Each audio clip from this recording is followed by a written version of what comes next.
Some people might think we're beating a dead horse as we continually roast America and Americans, but this is one horse that needs to continually be beaten down.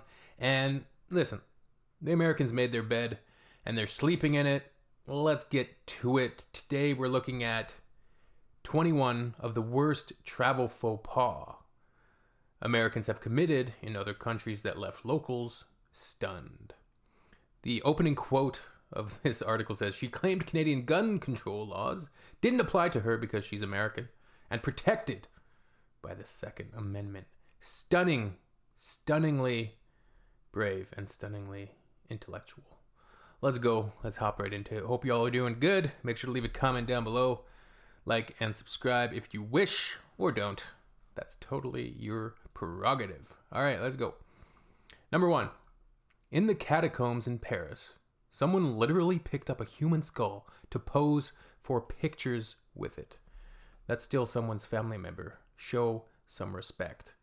So, a while ago, I shared the story on this channel of when I was in Mexico years ago, and we saw this American family, which was the picture-perfect representation of like a parody, stereotypical skit of an American family. They were wearing like NFL jerseys, I think, and they were berating a poor Mexican bus driver because he didn't speak English well enough, and they were lost. They didn't know where they were going, and which is totally fine. Hey, you're lost in a foreign country. That's normal. But it was the attitude, it was the entitlement, it was the obnoxious berating of this driver who didn't do anything wrong. Just insane. And this shows a level of entitlement that is just astounding as well. So in the catacombs, they're picking up a human skull to pose. That's crazy. I don't know how this tourist trap works.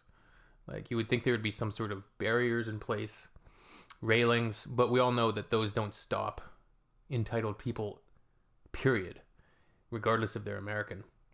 There's an Instagram page, I think it's called Tourons of National Parks or Tourons of the World or something. And it's tourists that have a striking disregard for wildlife, for any sort of preservation of architectural history, and any sort of rules. It's not their thing. All right, let's go to the next one. A woman off a yacht tied up in Chester, Nova Scotia, knocked her purse off a bar's table, and a gun rolled out of it and onto the floor. She claimed Canadian gun control laws don't apply to her because she's American and protected by the Second Amendment. Yeah, no, you can't just go to a bar with a pistol in your purse. That's so American. It's crazy. This is something I did, and it's one of those things that haunts me to this day. I was in Spain for an international fireworks competition. An international fireworks competition, that sounds great. And the streets were packed. I needed to pee and went into what looked like a restaurant with the doors wide open.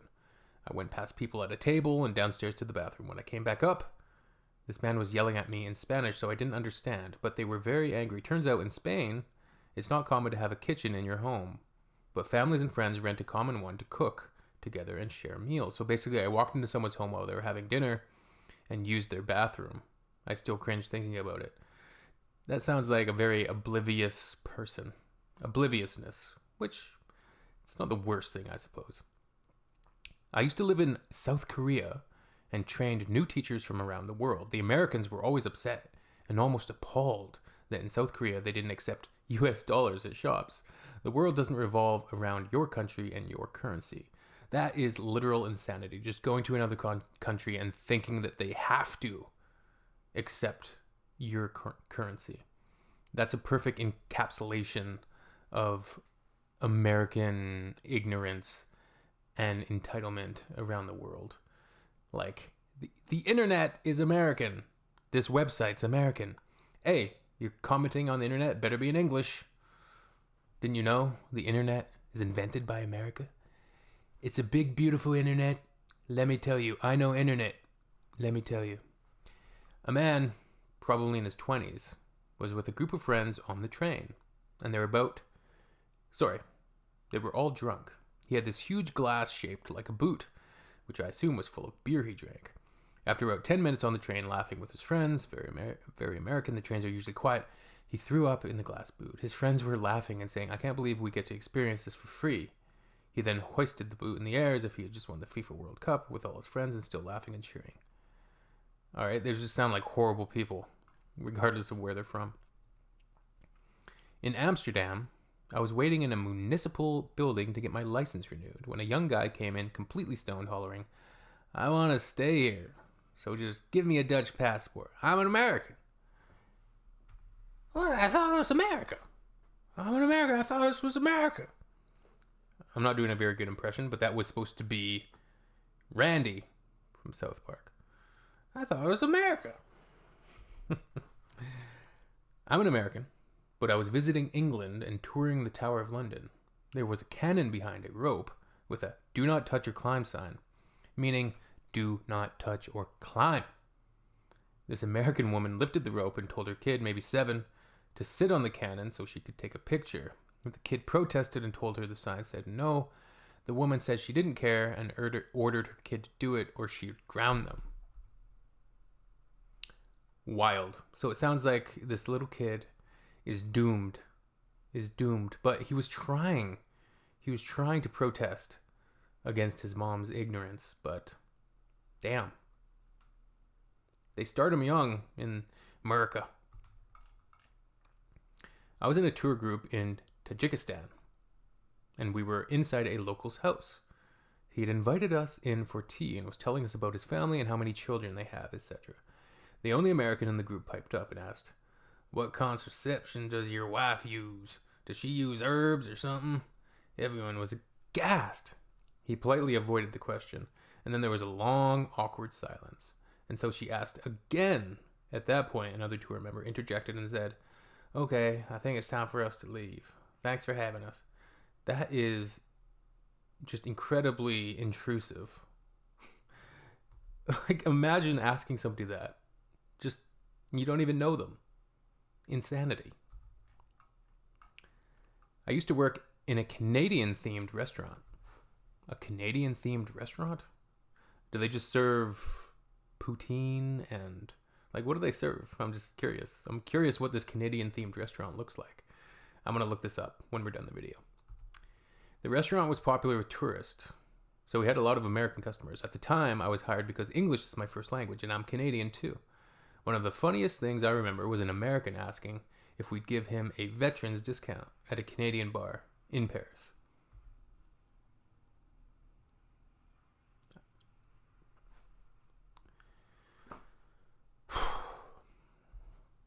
Next.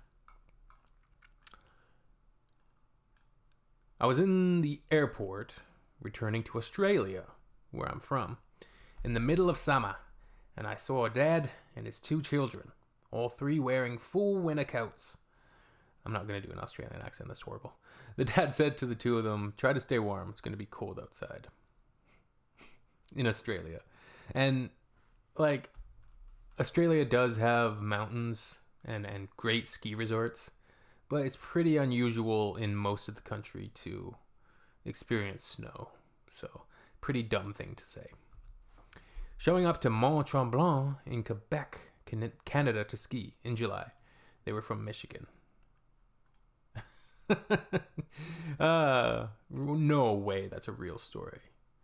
Showing up somewhere in July, the middle of scorching summer, to ski. American intellectualism.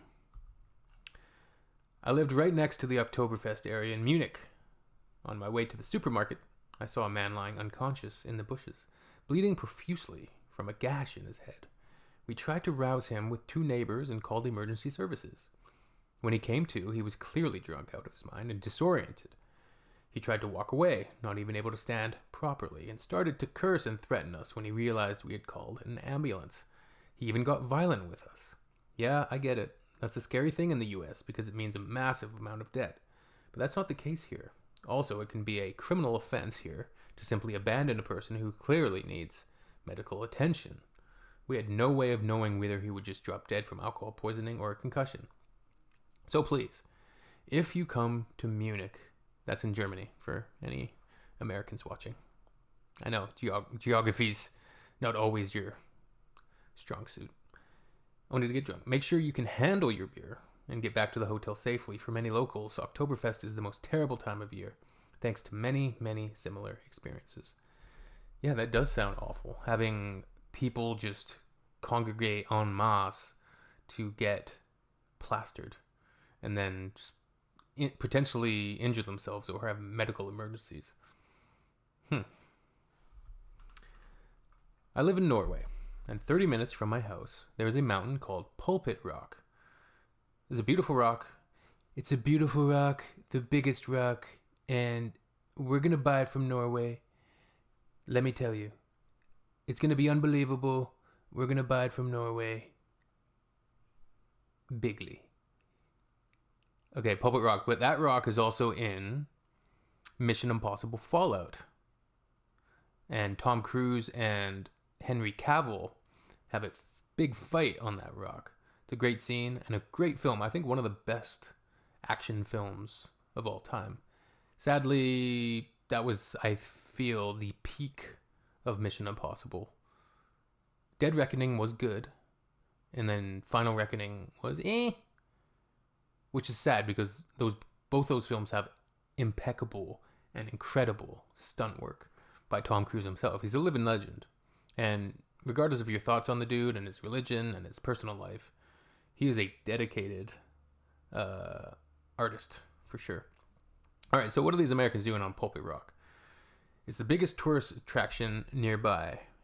It is not the most difficult trail, but it's still pretty steep. And every year I would see American women struggling because they were wearing flip-flops or high heels. So just willfully unprepared. Yeah, typical. All right, last one for today. Because, like I said in the last video, sometimes you just need a break. You need a break. All right. When my American friends were invited to join my family for dinner, my mom, who is a very proper individual and appreciates table manners, would always be mortified by the inability of my friends to use the various cutlery for the right dishes. She was mystified by how my friends stabbed at their food, holding their fork in the wrong hand. They hold it like this, and they just...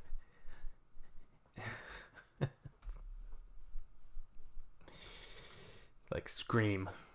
Ghostface is at the table. One day, one of my friends wandered into the kitchen and grabbed a drink from the fridge. A major mistake. He was never invited back. So just, being rude, essentially. All right, last one for realsies. In Australia, they shook a koala out of the tree at a wildlife park. Oh, God. So, that goes back to a lot of these. Just a complete disregard for wildlife. A complete selfish entitlement. And you'll see these sentiments espoused by the current leader of the United States, Trump, who now, ironically, is asking for a country's help in the Strait of Hormuz. He's asking help to get it secured. And Iran, listen, he's likely going to have to send ground troops into Iran, because there's no way you're taking that country and having successful regime change from the air alone.